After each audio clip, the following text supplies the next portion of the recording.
There has been more than 20 market corrections and 4 bear market scenarios since the 70s. But have you ever asked, how do we capitalize on these situations? What is the best way to invest during and prior to the bear market? Should we wait for the analysts or maybe the media to announce that the market is bearish? What is the best time to prepare for the market reversal? The most important question is, how do we know that the market ahead of us is going to be a bear market? How do we know that a fall is coming? Oh boy, this video is going to be very interesting. Believe me. So like this video right away and subscribe this channel so this video can reach a lot of people.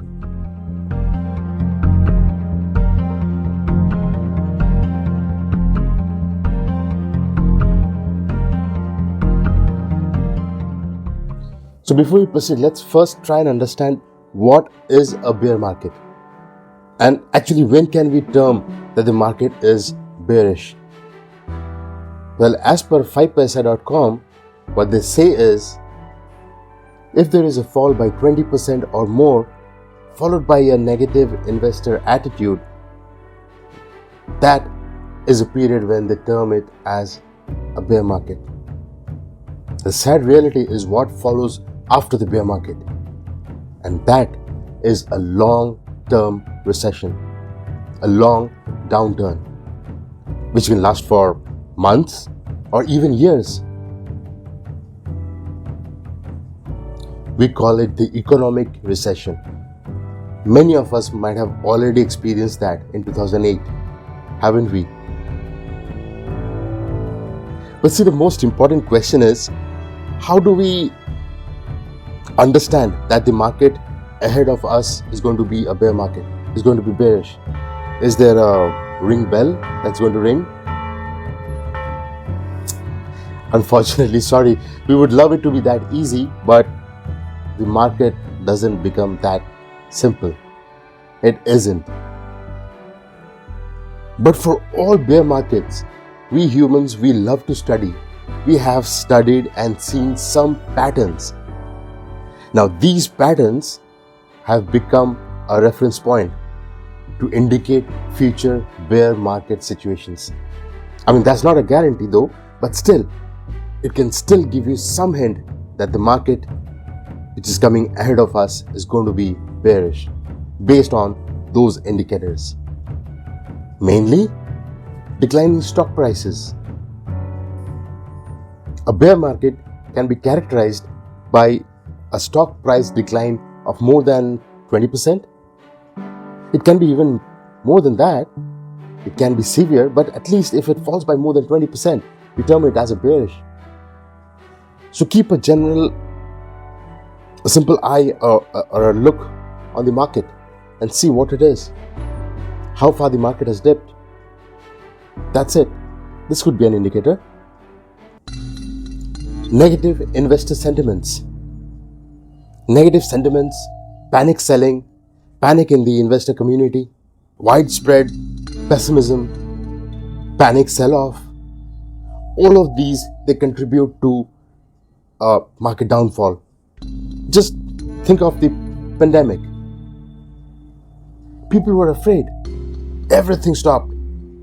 People were terrified. It was spreading all over the world. Investors were fearful. There was panic sell-off. There was a negative emotion in the market. We have seen this live. The economic indicators, what do they tell us? They give the rising unemployment data, the decrease in the consumer spending data, the slowdown of the economy. All these information, they come from the economy. It tells us where the market is going, in which direction. Is it expanding or is it contracting? If you're a trader, technical analysis, charts, moving averages, they give you the numbers. The numbers which would indicate the direction where the market is going. It would probably indicate a bearish market is ahead of us. The market breadth, that gives us probably the number of stocks that are advancing versus the number of stocks that are actually declining. So naturally, what it tells us is if there are more stocks that are growing, that are increasing in value, and there are less stocks which are depreciating in value, which means that the market is expanding. And for a bearish market, this would just be the opposite. There would be more stocks that will fall in value than there will be less stocks which would rise in value. So the overall ratio of the number of stocks moving in the positive direction to the negative direction would change in a bearish market. So if that is negative, if that ratio is in negative, it's an indicator that the market is bearish. This is where many investors become more uncertain and fearful, and further they take action which reflects on a bear market. And eventually an accumulated result of all these actions results in an economic recession. The volatility. Of course, when there is a panic in the market, be it in either direction, there will be volatility in the market. If people are selling off, if they are making a panic sell-off, if people are not buying, if there is a huge sell pressure, if there is a negative emotion in the market, there will be volatility. And it increases during the bear market. Why? As I said, because the investors become more uncertain and they become more fearful.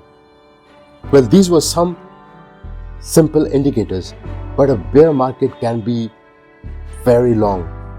It can last for even years. So, as an investor, we should have a solid strategy. We should have a solid strategy to navigate this phase in our investing journey. Now, the biggest problem in a bear market is the investor emotions. There are many investors who are not willing to take more risk. So what they do is when the market starts falling, they sell off. They sell off even at a loss. You know why? They want to protect their capital. It's fine if I have lost 10%. Say I've invested 100 rupees and it's now at 90 rupees. I lost 10 rupees. That's fine. I don't want to lose more. And that's when the investor takes a decision to sell it off. They sell off their holdings as soon as they can to protect it. That is an investor emotion that works in a bear market. And this is very, very serious. Well, I understand they're trying to protect their capital, but in doing so, they make a significant loss. These short-term losses, 10%, 5%, 10% loss that they have in their portfolio, they don't seem to digest it. And they sell it off. They sell it off. They don't seem to have a long-term view or a long-term prospect of these securities that they have with them. This is actually what the market situation is. Every time there is a bearish market, the investor emotions work in this fashion. Everywhere, everybody does the same thing. But it should be exactly opposite, isn't it? We know that the market is falling. That's fine. We should hold on. We should buy more. We should buy more quality stocks. Yeah, we do have identified the quality companies. We have identified our quality investments. We have quality assets in our portfolio. It's fine. Sometimes it might happen that the market sentiment dips its value by 10, 20, 30, 40%. That's okay. But that's a result of a market emotion, not its worth. The worth of that portfolio, the worth of that company doesn't fall by 40%. It's just that the market right now doesn't want that company. But that doesn't mean it is not valuable. We should find such companies and put our money in. This is the right time, absolutely the right time. These are the valuable stocks. They hold on to their true value. This is absolutely the correct time to find good, stable companies which are running at a very cheap price. And this is the time we should capitalize on these gains. They will bounce back. and 100% for sure. But no, the investor emotion in the market is so high, but on the negative side, that it forces you to sell off all your holdings. This could be one reason. But the other reason is some investors, they try to act smart. They say, okay, fine, I'm holding company A. I know this is a very good company. I'm holding this company for, say, currently it's trading at 200 rupees a share, or maybe 500 rupees a share. The market has started falling. I'll sell this off and I'll buy it at a very bottom. This 500 rupees share, when it goes down to 350, 400, I'll buy it back. Khatam. I can buy more shares. They can do it, definitely, for sure, if they're very, very alert and agile. But you know what?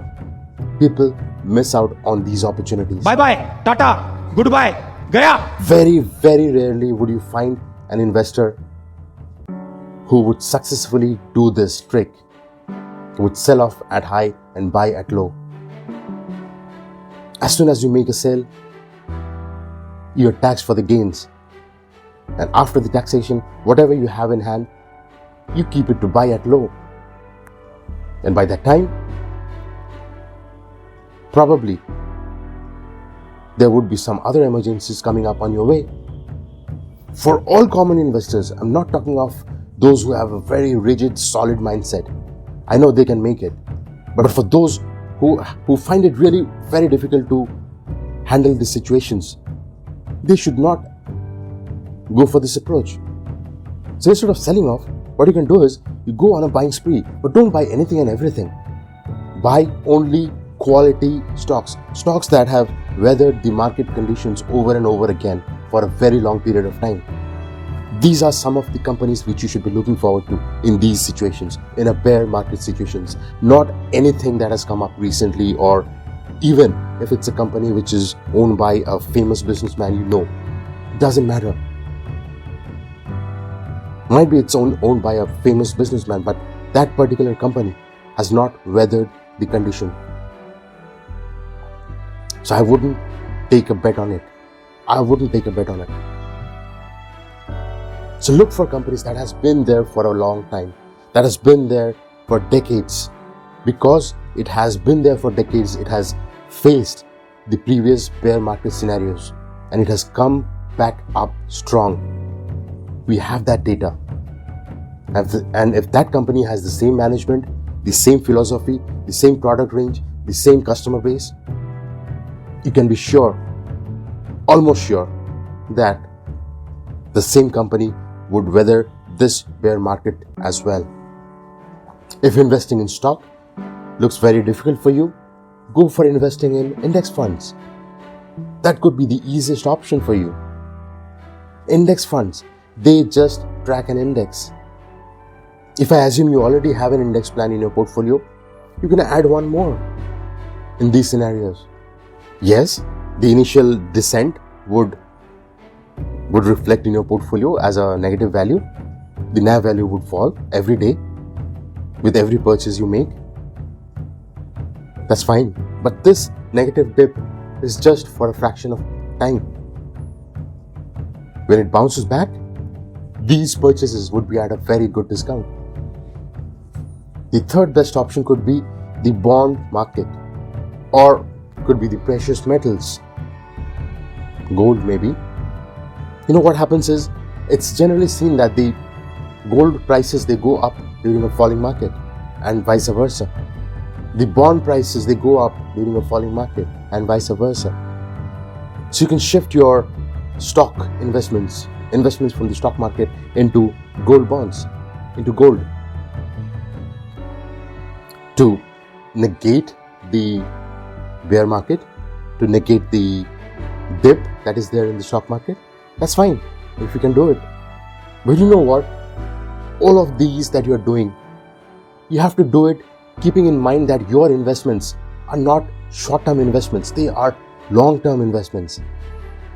You have to have a long-term perspective. You cannot be in the market doing all these things or having a plan or a strategy with a short-term investment horizon. No. A short-term investment horizon is not it's not a recipe for being in the stock market. It's not a goal to pursue through the stock market. The only reason behind this is because the short-term volatility is not predictable. We do not know what is going to happen in this bear market. We do not know what is going to happen when the market rises, how much is going to rise. When the market is falling, how much is going to fall. We do not know. But over a longer period of time, yeah, it does balance out. It really does balance out. And you can see the graph climbing. Why? Because India is a growing economy, and if the economy is growing, stock market being a part of the economy would also grow, because this supports the economic movement. So if your money is invested in a country where the economy is growing, you can probably be 99.9% sure that the stock market, index market movement would be on the positive side. But yes, you have to be patient for a very long period of time and buy quality stocks. Focus on quality. You cannot bet on small caps and new entry companies. That's where we make the mistake.